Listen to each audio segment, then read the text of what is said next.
Welcome to the Life After Sugar podcast. The podcast that's not just about sugar, but about your relationship with it and also with food and especially with yourself. So if you want to discover your life after sugar and hear inspiring stories from all kinds of people who also cut out sugar in their way, at their pace, for their own reasons, this is the podcast for you. Because when you take away the sugar, you can finally discover the real sweetness in your life.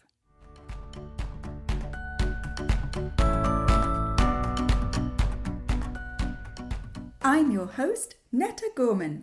In this episode, I want to talk to you about a book that blew my mind, and it's called Hooked, written by the winner of the Pulitzer Prize, Michael Moss, who was also the author of the best-selling book, Salt, Sugar, Fat.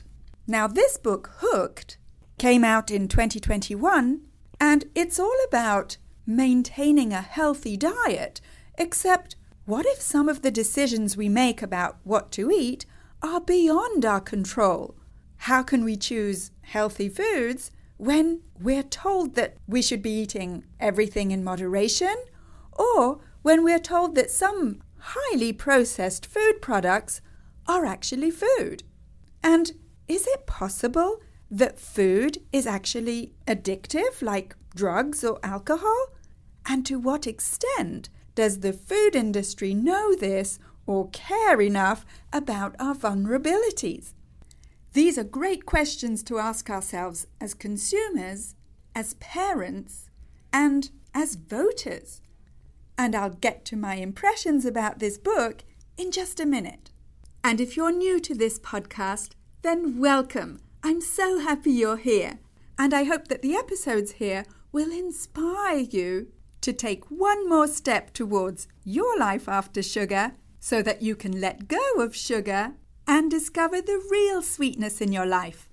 I'd like to share with you a couple of reviews about the Life After Sugar podcast.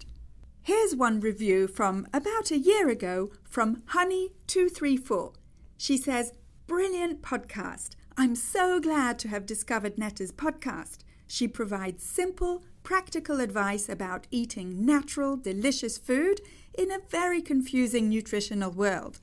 By cutting out sugar and flour, at last I feel in control of my menopausal weight creep and my energy has improved. I've lost 6 kilos in 3 months, so back down to my normal weight again, which I feel I can maintain. Highly recommend." And here's another review from Tango with Sugar that says, "So glad I found her. I'm so glad I found Netta. I am at the beginning of what I think will be a very long, hard journey of revamping my brain and my body. I cannot do it without help, and I'm looking forward to utilizing this resource as well as all of the others she speaks about in the podcasts. If I could hug her through my phone, I would." Thank you, Tango with Sugar. Big hug back. And if you're wondering how to rate and review this podcast, then all you need to do is go to your podcast player and scroll down a bit, hit the stars to rate this podcast, and click on Write a Review to let me know how this podcast is helping you in your journey to letting go of sugar. All right, so let's get back to Michael Moss's book, Hooked. When I first cut sugar, I considered that I was a pretty smart consumer, but I soon found out that I was actually at the mercy of the food industry's marketing ploys and smart advertising, and I use the word smart with a bit of British sarcasm, and I got to a point where I felt outraged and manipulated when I realized, hang on, I'm being coerced into buying their products, including tons of sugar, and their products may be cheaper, but at the end of the day, I'm actually paying to ruin my own health, to gain weight, and to feel like crap. But instead of feeling like a victim, I decided to educate myself. And I read Salt, Sugar, Fat by Michael Moss, And I also read his latest book, Hooked. And I recommend all his books. As a consumer, it actually feels to me that the food industry doesn't actually care about nourishing us or even about our health in general. It feels like all they're interested in is selling us stuff. And by stuff, I'm not talking about food. Because I don't consider that all those highly processed products on our supermarket shelves are actually food. I mean, have I become some sort of huge food snob just because I cut sugar and just because I eat, well, real food? Is it possible that the food industry has concocted and engineered products that would actually make us hooked? So in the book Hooked, Michael Moss sets out to answer these types of questions, and he uses the latest research on addiction to uncover what the scientific and medical communities, as well as the food manufacturers, already know. That food, in some cases, is even more addictive than alcohol, cigarettes, and drugs. It's true that when we're born, our bodies are hardwired for sweet tastes.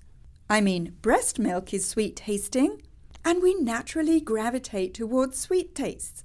But the food giants have developed 56 types of sugar to add to their products, creating in us, says Michael Moss, the expectation that everything should be cloyingly sweet. And they've trained us to prefer fast, convenient meals, hence our modern-day preference for ready-to-eat foods. And for many people, our inability to cook. So in this book, Hooked, Moss shows how the processed food industry, including major companies like Nestle, Mars, and Kellogg's, has tried not only to evade this troubling discovery about the addictiveness of food, but to actually exploit it. In the prologue of his book, Michael Moss tells about a lawsuit against the processed foods industry, and more specifically McDonald's, from a young girl's family in the United States. The case was filed on August 22, 2002, with the girl, who was now a teenager, and other teenagers as plaintiffs. The complaint alleged that McDonald's had been unfair and deceptive in selling products that were high in salt, sugar, fat, and cholesterol because it had failed to tell its customers how much of these additives they were getting. And I quote from the book, "At the time, and this was the norm for most of the restaurant industry, there were no packaging labels or store displays that bore this information, as there were for groceries." The lawsuit also argued that McDonald's had failed its customers by not warning them that eating products so high in salt, sugar, fat, and cholesterol could lead to the many health problems cited by the Surgeon General. It further alleged that McDonald's had lured children to eat its products through fraudulent marketing that presented them as nutritious. In fact, the girl's father gave a statement to the court saying he had thought McDonald's food was healthy. Whether or not this was actually credible in 2002 is a matter of debate. However, his lawyer used a secret weapon. He argued that people who ate at McDonald's, like those who smoked cigarettes, were hampered in their decision-making. He said they didn't have full control in evaluating the risks, in saying no to another bite or sip, because there was more to the product than met the eye. In fact, in the past, one of the defining moments in the legal fight with tobacco manufacturers came when smoking was deemed an addiction, and that changed everything. Whereas before, addiction was a term previously reserved for illegal drugs and for alcohol, now it was being applied to tobacco. And in this case against McDonald's, the lawyer was now making the same bold case for food. Overeating was not just a matter of personal choice, he argued. There were hidden and powerful influences that could cause people to lose control. People might think they were making decisions of their own volition, but in fact they were being coaxed, guided and pulled by invisible forces. And the lawyer's claim on behalf of the girl and other children alleged that McDonald's sold products that weren't just high in salt, sugar, fat and cholesterol. They were also physically or psychologically addictive and or addictive in nature. If you want to know all the details of the case, well, you'll have to read the book. But the aptly named Judge Sweet, who was the judge at this case, asked lots of probing questions during the case and brought to light what a lot of people like researchers, scientists, school lunch providers, lobbyists, farmers, entrepreneurs and consumers were already asking. What was it about the restaurant chain's products that could make their food so addictive? Was it some combination of the sugars and fats, or was there some other additive that works in the same manner as nicotine in cigarettes to induce addiction? And how much of McDonald's did one need to eat for the food to become addictive? Did the addiction set in immediately, or did it take time? Were kids more vulnerable than adults? And what about the company's intent in this? I don't want to give you a spoiler alert, but the judge observed there is no allegation as to whether McDonald's purposefully manufactured products to have these addictive qualities. In the end, there was no big payout for anyone involved. Obviously, McDonald's staunchly denied all of the allegations, and with all their money, they handily defended themselves. But actually, the result of the case didn't matter so much anymore as the fact that the whole case set in motion events that would greatly affect how we think about cravings, appetite, and the processed food industry's power to throw our eating habits into such disorder. And actually, says Moss in his book, the public conversation spurred by this case galvanized those who sought to prove the biological basis for food addiction through research, including lab experiments that explored how our body and mind respond to food. A little later in his book, in chapter 2, Moss says, we used to think that the brain had little to do with food, that instead the center of our eating universe was in the stomach. But in the last few decades, our collective appetite has in many ways grown exponentially. In fact, says Moss, the past 4 decades have seen soaring numbers of people put on so much weight that it compromises their health and well-being. He says that the latest figures, and they're probably already out of date, mean that 96 million American adults are obese today. And globally, we're at 650 million, not counting the 1.2 billion others who are overweight. Are we all just more and more greedy, or do we all have less willpower? Is that why obesity rates have risen so much? I very much doubt it, and Michael Moss very much doubts it too. As he mentioned, it was generally believed that the stomach was in charge of appetite, but actually, more recent research has shown that the mind, the brain, has far more to do with our appetite than the stomach. And it was formerly believed that hunger comes on slowly, coaxed along with help from declining blood sugar levels, circulating fats, and all types of hormones in the body, or even an empty stomach, which, let's face it, if we're snacking all day, isn't likely to happen that often. All signals to make us want to eat. But then new scientific studies brought to light a completely different aspect of human biology and hunger.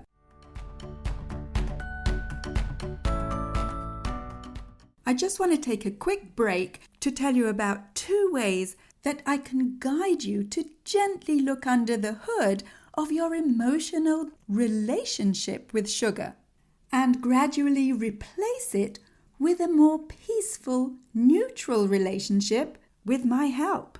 If you want to live your sugar-free life with joy and confidence, without needing willpower and without feeling like you're denying yourself, then the After Sugar Club membership is for you.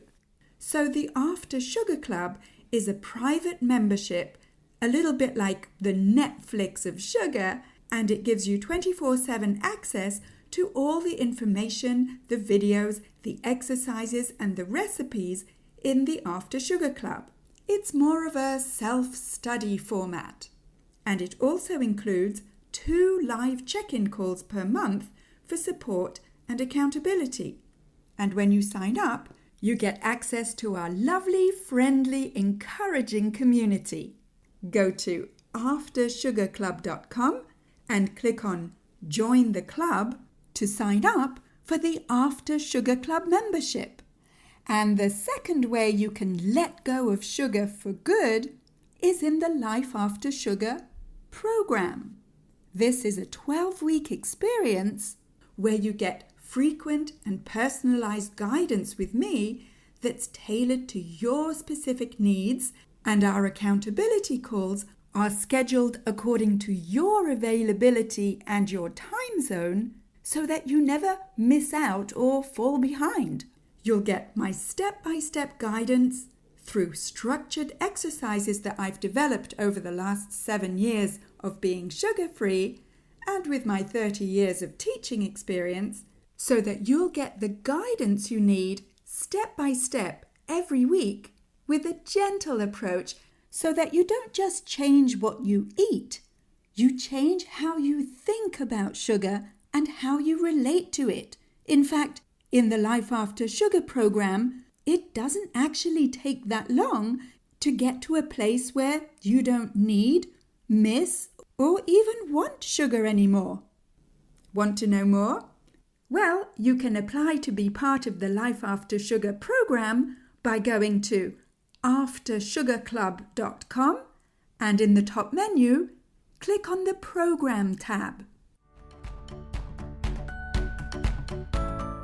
One of the things I found interesting in what Michael Moss explains in his book is about the speed at which highly processed foods affect our system and our hunger. He says, you can go from I'm hungry to having this whole meal in a bite in an almost instantaneous thought. You go from impulse to action without thinking about it. What does that impulse look like when we're in the grip of addiction? And can it be measured in time, like the half second that sugar takes to reach the brain? Well, yes. In fact, studies have been done on this very subject, as much for drug addiction as for food and sugar addiction. It's like a brain rush, research subjects say. The anticipation, whether it's for drugs or processed foods, floods your brain with so much dopamine that you burn with desire.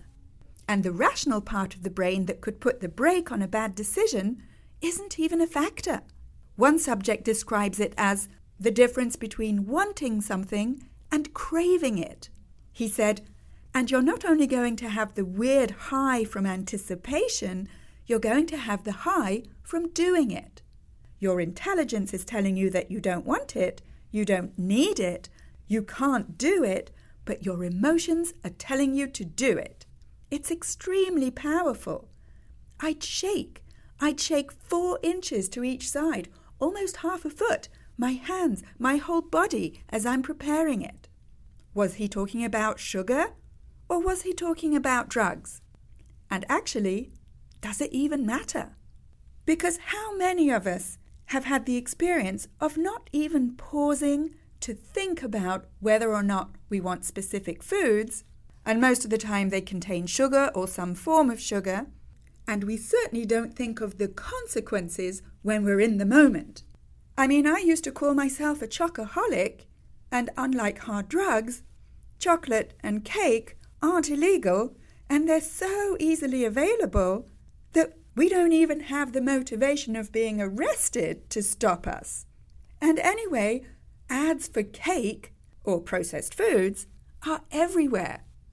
Ads for Coke are not. In his book, Michael Moss recognizes the enormous complexity of the brain's interaction with appetite. When we're in control of our food, thought processes like, oh, I think I'd like to eat some of this food or some of that food are totally possible. But when we lose control and fall into the mode of acting compulsively, the thinking drops away and the wanting and craving take over. And so our decisions on what to eat and how much get driven by something other than our free will. We're choosing, and yet we're not. All right, but what about the price of processed foods? We can't all afford fancy whole foods, let alone organic. So what do you do when all you can afford is highly processed food products? Well, in his book, Moss quotes a former chief technical officer at Pillsbury who told him a few years ago, "We're hooked on inexpensive food." And by we, he didn't mean just us consumers. He said the processed foods industry is even more hooked on cheapness. The food manufacturers are fanatic about reducing their costs so that they can lower their prices, knowing that lower prices will cause us to buy more. So, of course, the food industry exploits that argument and proves the belief that their processed foods are cheaper. And we as consumers may also entertain the false belief, in my opinion, that whole foods are necessarily more expensive. In my experience, and I'm quoting myself and not Michael Moss anymore, switching to a whole foods diet actually isn't more expensive because I'm not overeating on those processed products anymore, and I may actually be eating less volume, but I'm getting far more nutrition, and my real food is not making me tired, sick, or fat. And you can't put a price on that. Plus, if you're an intermittent faster like I became, then you know that you eat less often. Not less, just less often. And I personally don't snack anymore because I just don't get hungry between meals, even when I'm eating once or twice a day. And that was completely unthinkable when I was still eating processed foods. I mean, I used to be starving like 5 or 6 times a day, and I would be constantly snacking and grazing. Of course I was. The processed foods industry knows this about our behavior and knows what their foods do to our brains and our hunger levels, not to mention our blood sugar levels. It's not about the calories, it's about the level of processing of your food. So if your food comes pre-packaged and engineered in a lab with all sorts of additives and flavorings, then of course you're going to crave it. It's engineered to be crave-worthy. Whereas real foods, well, I guess you could say they're more boring. But then again, if fun foods are sending you to the doctors or to the clothes store to get bigger clothes, well, that doesn't sound like much fun to me. And this isn't some sort of conspiracy theory. I mean, it's documented facts, published by impartial scientists and researchers. The fact is that low pricing, convenience, and all those thousands of lab-invented tastes that don't actually exist in nature make us buy more and eat more. And researchers have shown some insight into how the food companies try to overcome our free will by controlling our eating habits. And low price, convenience, and variety, even if they're fake, are 3 ways that they do that. And because processed foods are much less nourishing than real foods, well, consumers feel hungrier, even if they're eating all day long. Sounds crazy, doesn't it? Well, it's not crazy. It's business. And in order to sell more, the processed foods industry has learned more about human biology and psychology than we consumers will ever know. in my humble opinion, we need to be educating ourselves as consumers so that we don't get hooked by these processed foods, but especially by the industry's marketing ploys. But wait, I hear you cry, sugar's everywhere. Those processed foods are everywhere. How can we get away from them? It's impossible. Oh, really? Well, I suppose it is if you believe it is. But if you find that processed foods and sugar are everywhere, then I think that's actually a good sign. It means you're beginning to be more aware of the distinction between real foods and processed foods, and now you're seeing that difference even more. That's the first step, awareness. And to turn that awareness into action, what we need to do as consumers is to use the perimeter of any regular supermarket or grocery store, because that's where you'll find most of the real foods, because all those processed products are mainly in the central aisles of the grocery stores. And the good news is that sugar, additives and flavorings are nowhere to be found in real whole foods. That means foods that haven't been tampered with and transformed beyond recognition by the processed foods industry. They're in their natural whole form, and they don't need colourful packaging and loud marketing and health claims to convince you that they're good for you, because, well, they're quietly, naturally good for you.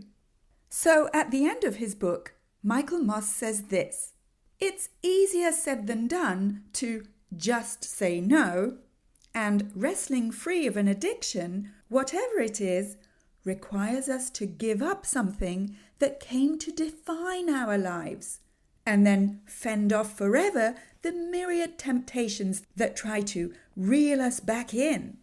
And this only gets harder when it's about food, because food, and especially processed food, is everywhere, and, well, we have to eat to survive. But once we start learning about all the ways that the processed foods industry draws us to food that they create, we can react to that.